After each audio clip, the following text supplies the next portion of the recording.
With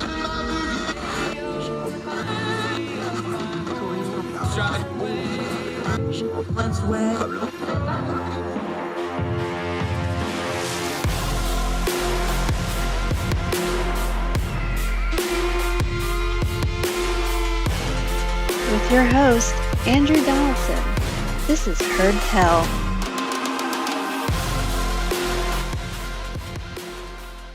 It's Twice on Sunday. That's Heard Tell show's recap of the week that was. Get you ready for the week that is a-coming. I'm Andrew Donaldson. Thank you so much for joining us wherever you are across the street or around the world. We had 5 great guests this past week, and we kicked off the week talking a little politics. If you remember, the first thing in the path to the presidency is the Iowa caucuses. Well, that was kind of a disaster in 2020, and a lot of folks are wanting to change that, including the Democratic Party. They had a full front page spread in the Washington Post recently about that very issue. So we do what we always do. We're going to turn down the noise. We're going to skip the national narrative. We're going to go out to Iowa. We're going to talk to our friend John Deeth. Now, he's actually been a party representative for the Democratic Party. He's been an election official for a long time, and he's worked on organizing the caucuses for almost 20 years. He's the perfect guy to talk about this. And a couple other things are involved out there as well. Was 2020 as bad as it looked on TV? He gets into why the caucus, what it was supposed to be, what it turned out to be, what it could be in the future. More importantly, whether or not they could get rid of it even if they wanted to. How does that affect Iowa's first in the nation status and their long-running feud with New Hampshire? We also talk Iowa politics. Senator Chuck Grassley. People talk about Biden being too old. Chuck Grassley's 10 years older than him, and he's running for re-election. What's that about? Is it just part of a secession plan to handpick his successor in that office? We get into all this with Iowa expert John Deeth. It's a great conversation. It's a big, fat information sandwich. You're going to love it. Good election information, good politics information right after this on Heard Tell. The optics were just horrible. You have a lot of cases, there's school gyms, places like churches in a lot of these cases, and they're just absolutely overflowing. We saw the optics of 2020 where you have, you'd have a church building, you'd have the auditorium, and then the whole outside of the church, and then you have the line outside, and they're trying to take TVs out there. Optically, it looked like chaos. On the ground, was it chaos? Was that an accurate depiction? Or was it just people trying to make the best of a bad decision, and it just looked way worse than it was? I think, first of all, I don't want to throw the local volunteers under the bus. They do the best that they can with an impossible situation.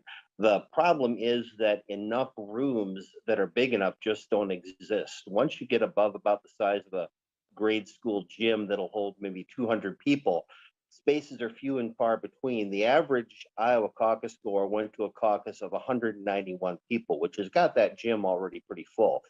In my county, Johnson County, which is the most Democratic in the state, more than half our precincts were over 300 people. And the more new people that get involved who aren't familiar with the rules and the folkways, the more confusion there is, and the more, frankly, anger that there is. They don't understand why they have to stand around and wait so long when all they want to do is vote and go home. One of the complicating things is that the Republicans have a completely different set of rules that really pretty much are vote and go home. But the Democrats, everything in Democratic nomination politics is centered around proportional representation, which is why you're grouping into groups that have to add up to more than 15% of the room, and you have the realignment periods and things like that. But a lot of people just aren't interested in those things. They want to cast their ballot, have their vote for president recorded, and then go home and have an evening. Yeah, talking to John Deeth out in Iowa. Let's start there, though. 2020, the obvious thing happened is by the time they figured out who won the Iowa caucuses, we were already on to the next state. Actually, we were already basically into South Carolina by the time they got that sorted out. That's just not viable when these campaigns. I bet you could tell me right now which presidential candidates for 2024 are already starting to set up shop in Iowa, can't you? Like, they put so much time and effort into this. It's becoming a return on investment issue because the winners aren't really translating to the greater race. Plus the chaos involved. This seems like it's kind of in a bit of a death spiral, at least optically and nationally. Is that how it feels to you? Yeah, we've kind of had 3 strikes you're out with the results. It's just sheer bad luck. that Iowa's had 3 ties in a row, first in 2012 on the Republican side, and then in 16 and 20 on the Democratic side. And caucuses were never set up to have the kind of precise instant results that a state-run election does. It's not about how many people voted for so-and-so. A caucus is really about electing delegates to a next level of convention. And so instead of using the infrastructure of the 99 county election offices, which is where I work my day job, they are relying on an all-volunteer network of people who are trying to report into a state party, and that was a recipe for disaster, as we found out in 2020 on the Democratic side. Is it funny? I guess it's irony, though, is you talk about the way the caucuses became national because of the limitations of photocopying and ditto machines. That's the purple ink stuff for people like me old enough to remember it from. And as I say that, lots of us can smell that instantly from our school days. That was limiting that what got it. Is it kind of a little bit of an irony that the new technology, the limitations of that is the thing that might actually finally kill off the Iowa caucuses, at least in their traditional form? Well, there's a number of things that are combining to kill off the Iowa caucuses. And I recently told my county party that I'm not going to organize them anymore. I don't mind hard work, but I mind futile work. And I felt like I was enabling a process that just isn't right. The results reporting process was the biggest meltdown in 2020. I think the precinct volunteers did the best they could managing the crowds, although there were sharp tempers because you're in a highly contested, highly competitive race. But people did the best they could, but then they couldn't report the results. Depending upon who you believe, that was either the Iowa Democratic Party's fault or the DNC's fault. I'm not going to go into the blame there. But the thing is, Iowa's already got an infrastructure of 99 election offices staffed by professionals who know how to count votes and report election results, and yet we're not using that. We're relying on a network of volunteers, and that just isn't. That's just not cutting it in the 21st century. Yeah, John Deeth out in Iowa joining us. We know there's a lot of pride involved. There's a lot of I don't know how you want to call it, but interstate rivalry with New Hampshire about who gets to go first. That's on the national level. Yeah, that's on the national level, though. The people that actually have to do these elections, the volunteers, the professional poll workers, where are they at it? Because they're the ones that are really carrying the burden here. Are they ready for a change over to a primary system, even despite the national? I mean, I know nobody wants to give up their power and prestige, but are the workers like, okay, this has got to change, y'all killing us? Well, there's really two separate questions going on with Iowa right now: caucuses versus primary, and first in the nation. And I've been focused on caucuses as a system because I'm not going to stand here and argue my state shouldn't be first. Of course, that's kind of fun. But there are a lot of the rank and file activists like themselves who are starting to stand up and say first can no longer be an excuse for a bad process. We haven't even touched on it yet, but one of the biggest problems with the caucus is that you have to be in person, physically present to participate. There's no real absentee process. You can't request a mail ballot and vote it at home in secrecy. You have to be at a meeting. And even our attempt at including people who couldn't attend, which was satellite caucuses, you were still looking at having to be at a specific place at a specific time. My wife missed 2 caucuses in 2008. The boys were too little to go. And in 2016, she got hit with mandatory overtime at work. So she didn't get to participate until 2020. Good grief. John Deeth out in Iowa. One more thing on the caucuses, just to wrap it up. The National Party is obviously making some pushes for change. They bring up things like Iowa's diversity. They bring up things like the antiquated caucus. Do you think the first in the nation and the caucus is combined? Can they be bifurcated where you get one or not the other? And which one would you prefer? How do you see this playing out between now and 2020? Because they basically got to the end of this year. They're going to have to make a decision here one way or the other. So what do you think it's going to play out? It's hard to say. One of the biggest factors in how Iowa has set up its rules has been this kind of trying to read the tea leaves of Bill Gardner, the New Hampshire Secretary of State, who recently retired. And we didn't want to do anything that upset him that might make him move New Hampshire in front of Iowa. the other issue is that Iowa's Republicans, who are in full control of the state government, likely will be for the near future, are not interested in changing anything about their processes. The Democrats cannot unilaterally enact a primary without a change in state law, and the Republicans don't want to change state law. So what I'm focused on right now is reforms that the Iowa Democratic Party can do that can make the caucuses something closer to a primary election. Now, I understand Iowa, there's this, oh, we're too old, we're too white, we're not diverse enough. My only argument to that, and again, I'm not against my state going first, is Iowa is full of the kind of voters that the Democratic pack, if we're ever going to build a comfortable margin in national elections, if we're ever going to keep control of the Senate, we're going to have to win back rural voters. But first, and the caucuses are separate questions, my priority is dealing with the caucus process. A bad process can't be an excuse anymore just because we want to stay first. Yeah, it's a good point, because if the process is bad, it really doesn't matter if you're first, second, or 50th, does it? Exactly. If you can't go because you had mandatory overtime, what good is being first? Yeah.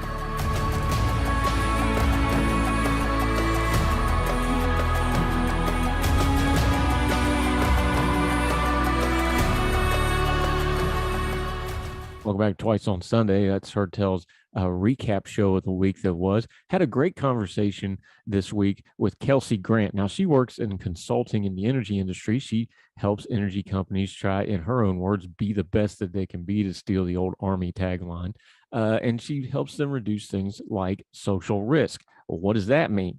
Well, of course, anytime you're talking energy, you're also talking about politics and the environment. And we get into all those things with Kelsey Grant. She talks about how not only do we need to define what social risk management is and things like this, she also gets into terminology, how people on the right have recoiled from terms like carbon pricing, carbon taxes, things like this, and how they probably should do some reclaiming and redefining of the terminology that has just turned into buzzwords and stop reacting to the narratives of it and get into some of the policy, which could be good policy.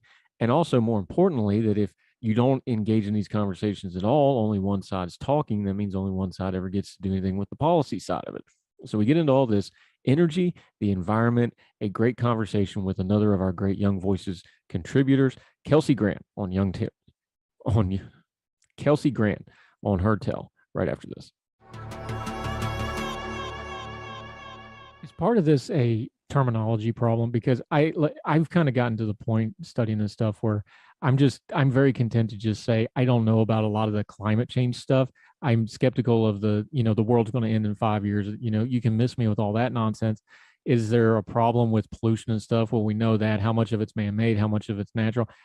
But my thing is, I do care about conservation. I do care about, the environment on that level. I grew up out in the woods. I would like everybody to have that opportunity. I grew up in West Virginia, which is pretty pristine as far as natural beauty goes compared to a lot of places. I like those places being preserved. Is some of it just nomenclature and terminology of like, hey, if you care about conservation, and if you're more of a conservative person and you have the concepts of stewardship already kind of ingrained in you, you need to be in these conversations, because then you are the voice that's blunting some of that more radical, crazy stuff. Yeah, so there is a serious language problem when we talk about climate change. So obviously, climate change is seen as a progressive issue. And typically the only language we can recall when we think about climate, it's typically through progressive terms.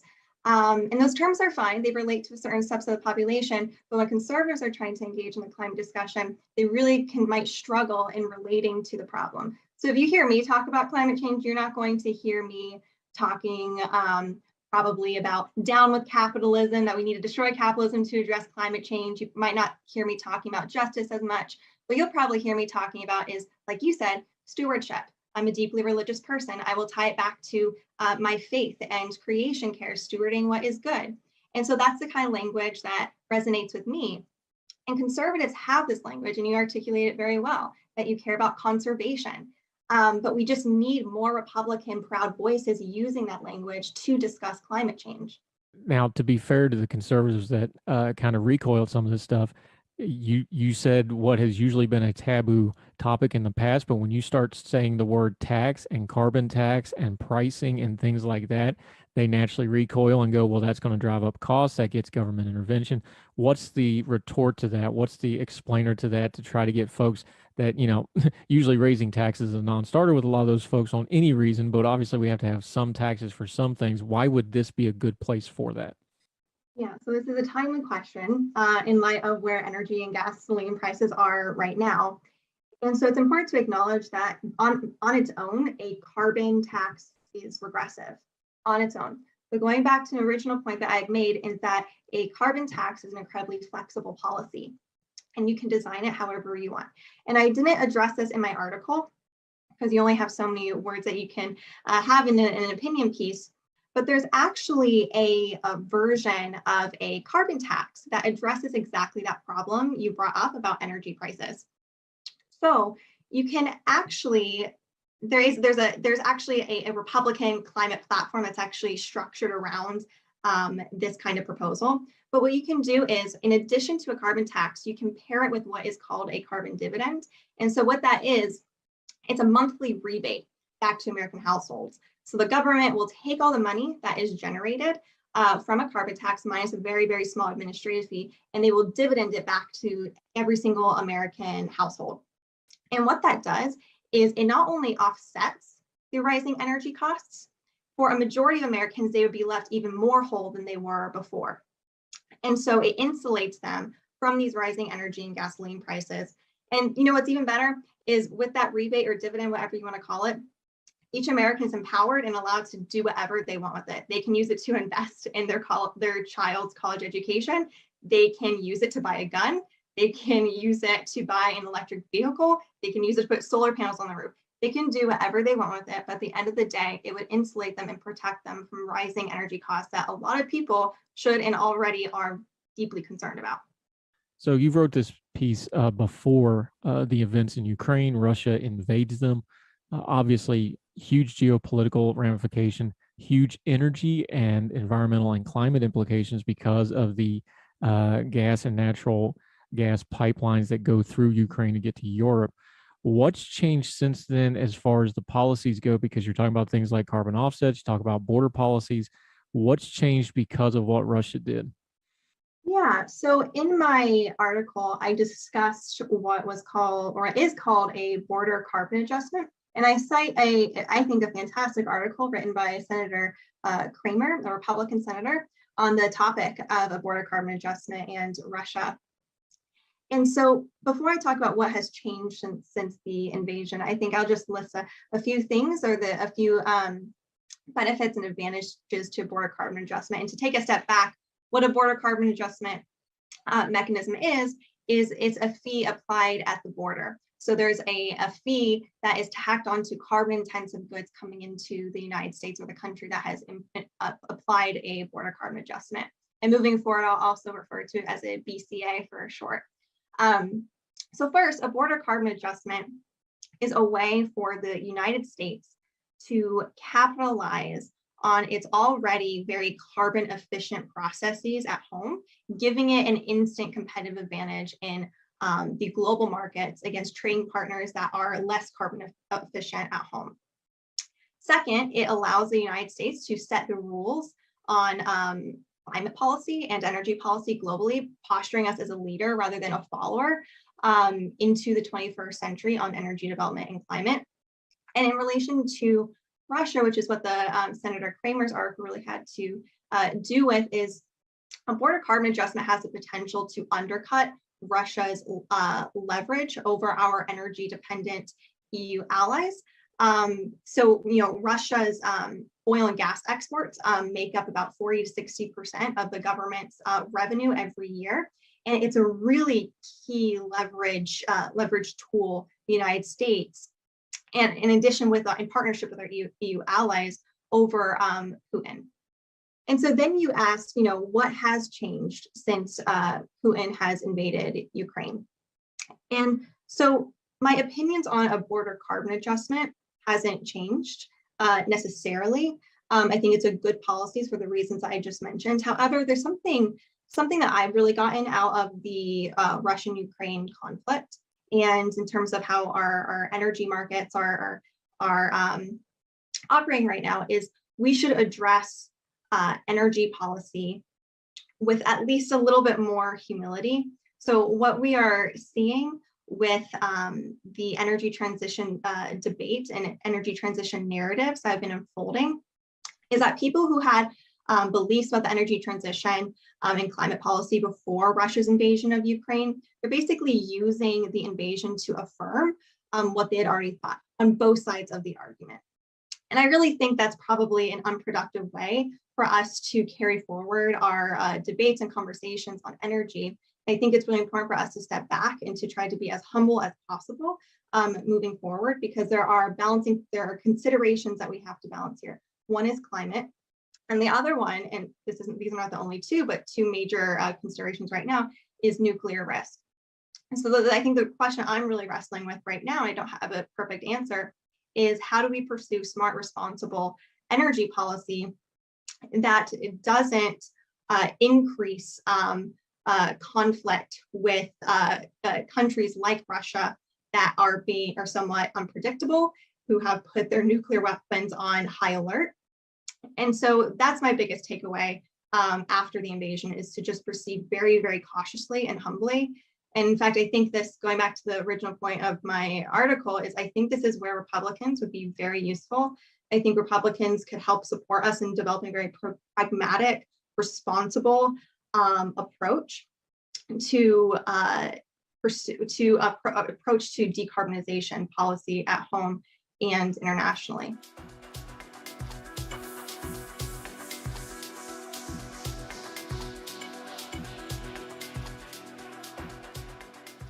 Welcome back to Heard Tell.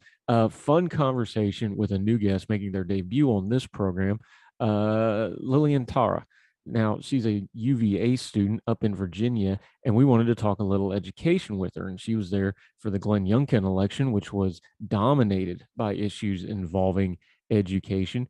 But she's also a student of economics, and she talks a lot about economic issues. And we get into with education that education is like a lot of other things, both in the government and outside of the government. If you want the truth of what's really going on, follow the money.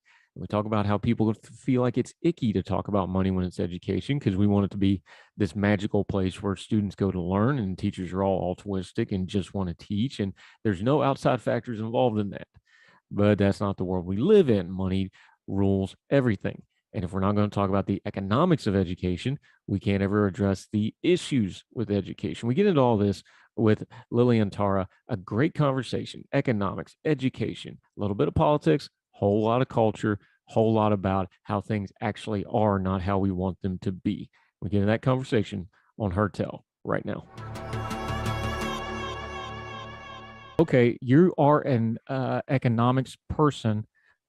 Anytime we talk about education and anytime we talk about education controversies, we got to talk about the money, though, because we all know that the predominant thing to try to fix education in America is let's throw more money at it.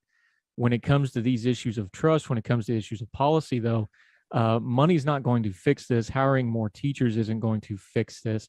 You talked about flexibility being important to something we need to put into the system, but this is a system that's shown itself to be, of all things, the least flexible. Is there a practical way you can see to get into this, other than maybe they're going to have to address it as a funding mechanism? They're going to have to address it as a training mechanism. What do you see that practically they can try to do some flexibility in what has become a really, really big bureaucratic nightmare in the U.S. education system? Oh, well, I think there's never been a government program that wouldn't be perfect or improved with extra funding. I think the issue is that the systems that are set up and how the money is used are always going to waste it. And so I'm going to give a couple examples. One of them would be how teachers are hired and fired.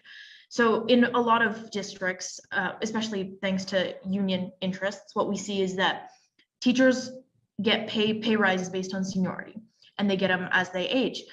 That in no way guarantees competence. And there is no room for local principals, let's say, to hire and fire on the basis of competence alone, because you have all these state and local licensing laws, for example. And these serve as barriers to entry for perfectly good teachers otherwise. And this is an example that I always say that I find to be very wrong in terms of how hiring is, which is the fact that a doctor can't walk into a high school and ask to teach a biology course and be hired for that because he doesn't have a license for teaching, it is an example of how that requirement is weeding out some of the best teachers, because you don't need a teaching degree to be confident and competent in teaching a subject that you're clearly good at professionally. And reducing those barriers would open up the field for a lot of wonderful teachers from untraditional avenues that we haven't considered before. And I think that is desperately needed. You mentioned in your writing there was 3 executive orders that Glenn Youngkin issued pretty much on day one, give or take. We talked about a couple of them already, but one of the other ones, when you're talking about installing confidence in the school system, parents are talking about they want more transparency. Well, one thing that got pointed out was and even before COVID, but COVID really pushed this forward, things like syllabuses, things like lessons plan. Almost all school systems now have some sort of an online system, whether it's PowerSchool, Blackboard, Ingenuity. There's a couple of different ones. Almost all of them have some kind of online thing. Kind of some of the argument on that was, well, that's trending that way anyway. Is that sort of stuff necessary to actually be put into law, or is that infringing onto the teachers? Is there such a thing as too much in-classroom interference from the outside? I know parents have a right for their children, but at the same time, they aren't professional educators. We do need to give the teachers a little bit of room to breathe here as well, don't we? True, and I think actually many parents would agree with you in that most parents have no interest in micromanaging things like Blackboard or relatively uncontroversial means of delivering education, let's say. And I think the greatest controversy has been of substance, and that would be more political issues. I think up till now, I've rarely seen a teacher. I think the issue with COVID was that some students were unhappy being kept at home. Some would rather have been kept at home. And that was the political element of COVID and not really the educational side of things. So yeah, I think many would agree with you on that. Let's talk about that for just a second, because again, your background is in economics. That's where you like. Economically, I know I wrote about it. When you have the schools completely shut down and you have, parents and teachers and students all in the same boat where they can't go into a school, but they still had to go to the grocery store together. They still had to do other things together. That weighs on the economy in a weird way, because that gets into people's mindsets. Because I know I wrote about it, the shopping center is right across from where the grade school and the high school is, and all the same people, they're not allowed to go in the school, but they're all at the grocery store right across the street. That sort of a mentality that gets into the economy a little bit, doesn't it? When you just break a routine, like going to school every day, or a lot of parents that were maybe part-time workers while their kids are in school, now they got to be home all the time. The child care stuff, we're back away from it a little bit. I think the way schools and education and the school shutdown was really one of the real drivers of the economic uncertainty that didn't get talked about, because when the kids aren't in schools, because let's call it what it is, education is a giant daycare program for a lot of kids. That's a massive disruption to the economy. And I don't think we talked about it enough, because when the parents don't have certainty about their child care and their children, there's just no way they're economically going to be spending like they normally are they?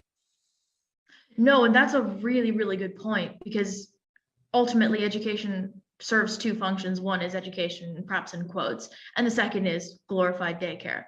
And right now, as a society, we're at the point where the norm is both parents working and sending their kids to school.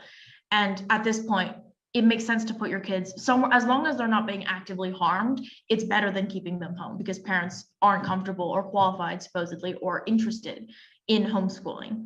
And I think this is actually very interesting, because we should be looking at alternatives in terms of where kids could go other than the traditional school systems, because they have to be somewhere while their parents work. And so we have to recognize that this isn't just an issue about how kids are being taught, but how that's benefiting the parents. And so this is just as much a parent issue as it is the children. In many cases, people don't even care so much about the education as they do the fact that their kids are being occupied for 8 hours a day. And so, yes, remembering that parents have their own needs in this regard is super, super important. And they should be talking about the struggles that they have and how they feel that their kids should be taken care of while they're working, or if they'd be comfortable working less. Yeah, talking to Lily and Tara. The other end of that spectrum, though, we found out during the COVID pandemic, and it didn't get talked about a lot, but it showed up in the data a lot to people who pay attention to it. The other end of the spectrum, the children who don't have 2 parents, some of them don't have 1 parent, disaffected kids, underprivileged communities, minority groups. There was a lot of kids that got really lost in the shuffle when schools shut down. it's a little upsetting to me because we talk about online school and things like that. It's like, yeah, that works great. They talk about, well, you can always homeschool your kid if you don't.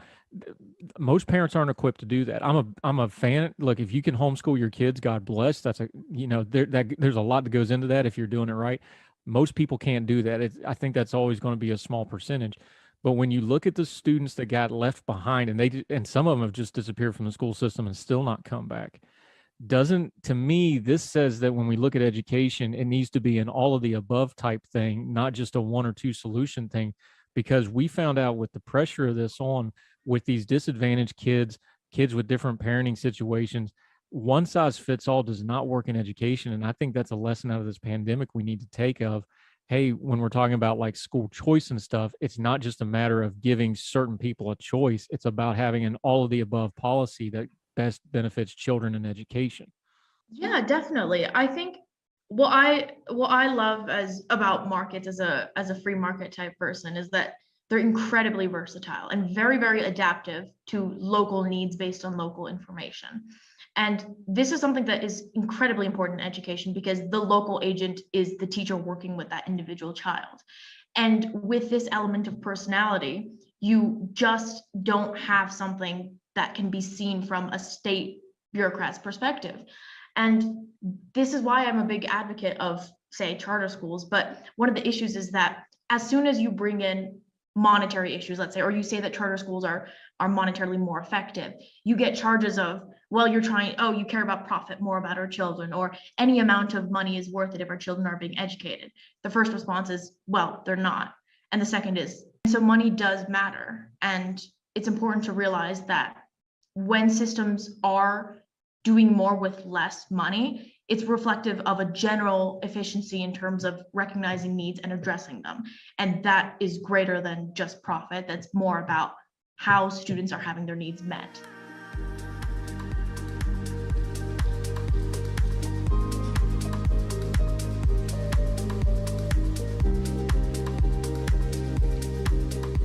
Welcome back to Twice on Sunday. That's Heard Tell's recap show of the week that was, and we had one of our absolute favorites this week. M. Carpenter. She's an attorney. She's the senior editor of ordinary-times.com. We couldn't do without her because in addition to being an attorney, she was an English undergrad. And there are some of us at Ordinary Times, not mentioning any names, that don't do so good on the grammar stuff sometimes. She cracks us back into line. But she's going to put her lawyer hat on for us. We're going to talk about this Supreme Court nomination hearings for Ketanji Brown Jackson. We're going to talk about the silliness of that one certain talking head once again bringing up LSAT scores. That's turning into kind of the new HIPAA on the social media feeds. It's something some people are using to try to sound smart, and they end up sounding really stupid because they don't know what it is. She does. She's going to explain it to us. Also, we get into something really important. All these big name hearings, all these big name judges, all these confirmation things, you can read all that yourself, right? She'll get into that, talk a little bit about how we can read these opinions and get a feel for these judges for ourselves. We don't have to take anybody else's word for it. The great M. Carpenter on Heard Tell right now. Have something that's going on. I think it's becoming a little bit like our HIPAA discussion and like Nuremberg codes and some other things that you rail on, where people start using a legal term to sound like they know what they're talking about with legal things, but they have no idea what they're talking about. That guy that has that program that I don't like to talk about is once again bringing up and demanding that we see Judge Jackson's LSAT scores. Would you please slowly, with small words for the people from Logan and the folks out in Overflow that couldn't get into the service, what the LSAT is, what it isn't, and what it does and does not apply to? Sure. The LSAT is the law school aptitude test. It's basically the SATs for law school that you take, and after you finish college and you're trying to get into law school, you take the LSAT. It's an entrance exam. It's nothing more than that. It has nothing to do with one's aptitude to be a judge or their knowledge of the law or how they apply the law. There are no legal questions on the LSAT. There's no they don't assume any pre-knowledge of the law when you take the LSAT. It's more of reading comprehension. My favorite part of it is logic puzzles. Those that say there are 5 people sitting at the table. The person in red is sitting next to Jim. Jim is not wearing blue. The blue is sitting at the end. Things like that. You got to figure out what order the people are sitting in. Logic puzzles. Love those. That's what the LSAT is. So to be demanding the LSAT scores of a Supreme Court nominee is like asking for the SAT scores when somebody's applying for a job. They may want your college transcripts, they may want your grades, but no one asks what your SAT scores were unless you're trying to get into college. So it's really seems like a pathetic reach if that's the best they can do is, well, you won't tell us what your LSAT scores were. That's pathetic. Wait a minute. Now, there's no legal questions on the LSAT. No, because this is a test you take before you go to law school. They don't expect you to know anything about the law before you go to law school. This is just sort of are you smart enough to be successful in law school? That's the point of this. Can you comprehend? Can you logically parse the facts and come up with a conclusion that makes sense? It has nothing to. There is no legal questions on the LSAT. So why even bring that up? I know the answer. This is a rhetorical question because, insipidus dullards want to lie to you and make it sound like there's something insidious here when there is not. I kind of compare it to I was in the military. So you take an ASVAB, a lot of high school students do. You take the ASVAB, it's a placement and to tell people you're, try to get some insight into your abilities, but that had absolutely nothing to do with my military career. It had nothing to do with the rank I achieved. It had nothing to do with how I performed my duties. The SAT, ACT, we've had a lot of discussions over that. I don't even know what to say about it. It's just so insipidly stupid to demand the LSAT. Is it just a legalese? I that's why I compared it to you ranting about HIPAA. I think it's just really people wanting to sound smart when they're not. And in this particular case, with this particular talking head who knows well and good that it's nonsense, trying to fool people into thinking you're saying something legalese when it really isn't.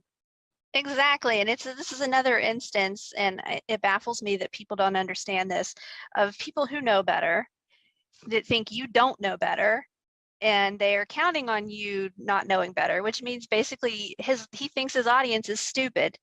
So there's no other way to explain it for me. You have to think your audience is stupid to say something like that and expect it to be influential to the people who are hearing it. And why is he doing this? Because best I can tell, he can't find anything else. That it's just such a reach that I can't fathom why else he would be going for that angle of things. And I'll just add that if Judge Jackson, I believe she went to Harvard, I'm going to say that if she did release her LSAT score, it would probably be pretty darn good. Yep.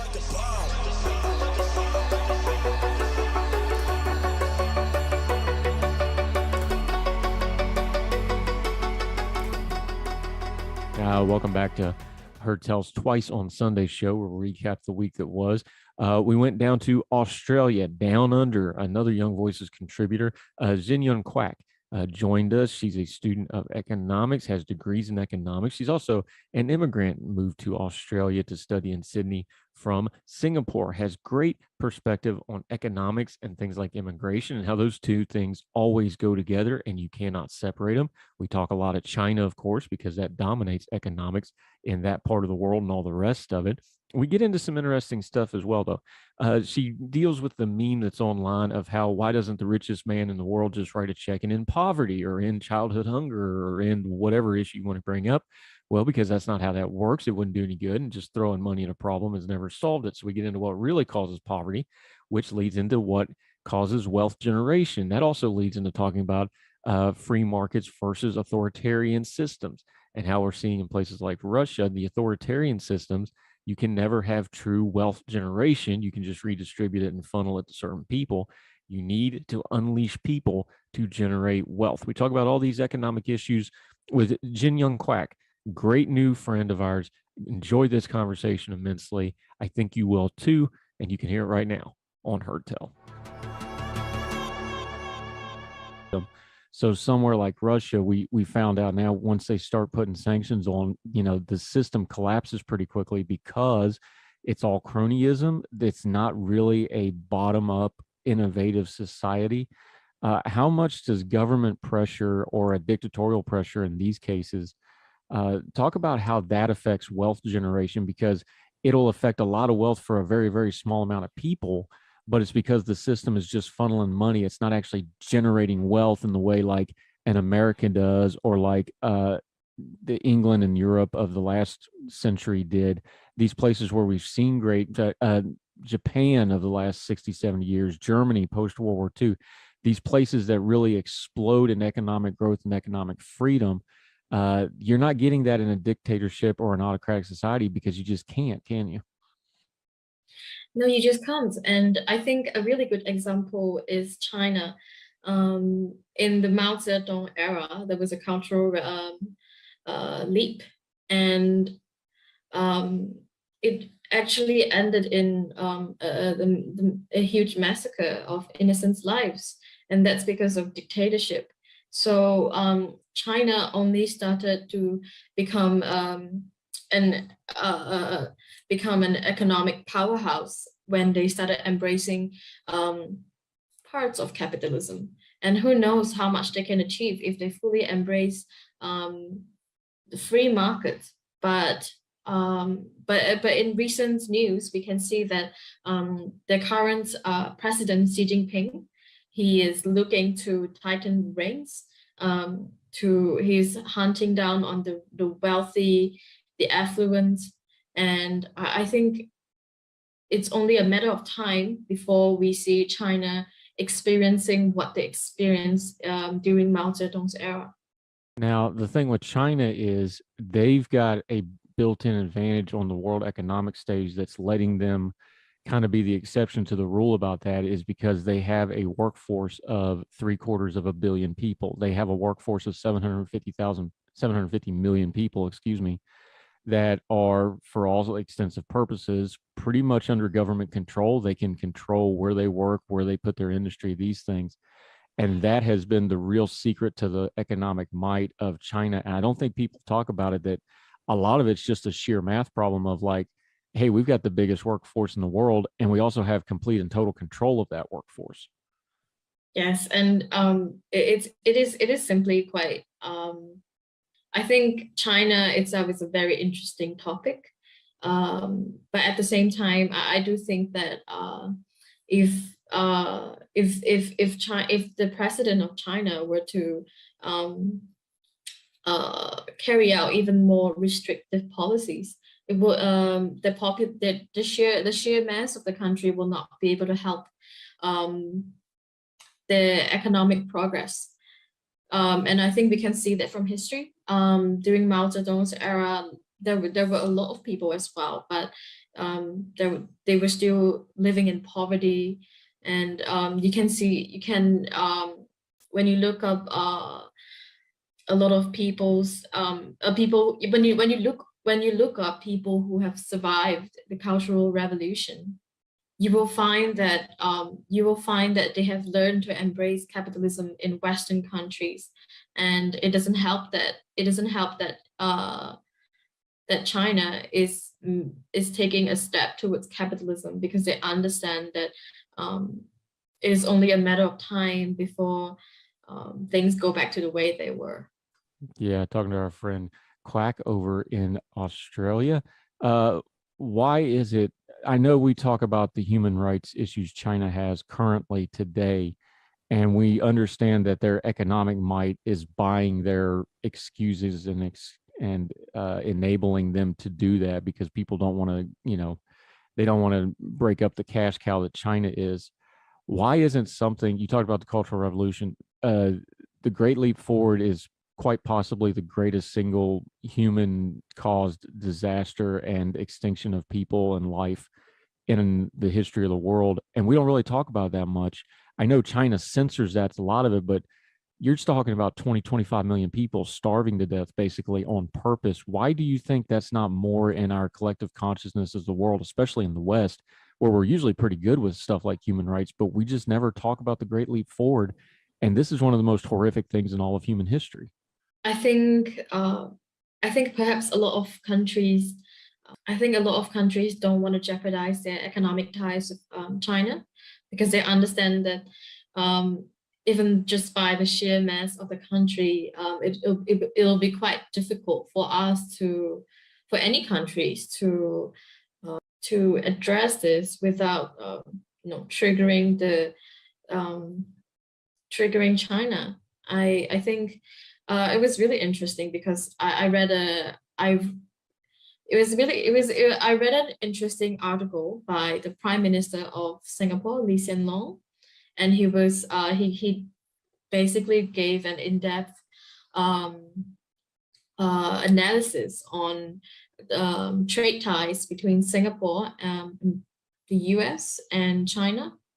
And what he really strives for is the perfect balance between not agitating China while maintaining good ties with the States. And I think perhaps a lot of world leaders all over the world are trying to do the same thing.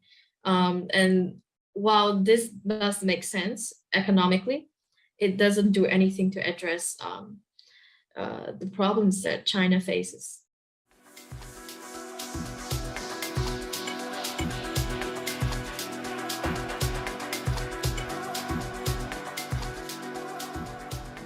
That'll do it for this edition of Twice on Sunday. We do this every Sunday. We recap the week that was and the guests that we had. We'll have a brand new episode of Heard Tell out tomorrow. Every weekday, you get a new episode of Heard Tell. If you're subscribed, it's free to subscribe. It only costs you a click. You can do it on YouTube. You can watch us every morning, or on any of the podcast platforms. You can listen at any time. We also have a partnership with the radio, Big Talker Networks. They have a Facebook feed. If you want to watch the live video or any of the archived episodes on the video page of Facebook, it's also a great way to share the program. As for us here, though, you get a couple things. You get the weekly show, like we talked about. You also get the Twice on Sunday show, which you just finished listening to. Long form podcasts that get a little more into the weeds on things that need a little bit more effort and attention to them. We've got 36 of them. We hope you'll check out all of them. Everything from culture and politics to elections, some really important issues in there too, like the opioid crisis, like missing persons, ones we're really, really proud of. Do go check those out on whatever platform you're listening. And the best thing you can do for us, if you want to help us out, only costs you a couple more of those free clicks. Share us. Use social media platforms. All those platforms we just talked about have a share button. They have a comment button. Make sure you let us know you're out there and share us with your friends. Contact us, heardtellshow@gmail.com, @heardtellshow on the Twitter, either one. All of the guests, their social media handles for Twitter appear on the screen. Make sure you follow and support them. And until we talk to you tomorrow for more brand new episodes of Heard Tell, I'm Andrew Donaldson, and we hope wherever you and yours are across the street or around the world, we hope you're well. We hope you're well fed. Can't wait to see you next time on Heard Tell. All the music on Heard Tell is provided under a Creative Content license from monstercat.com.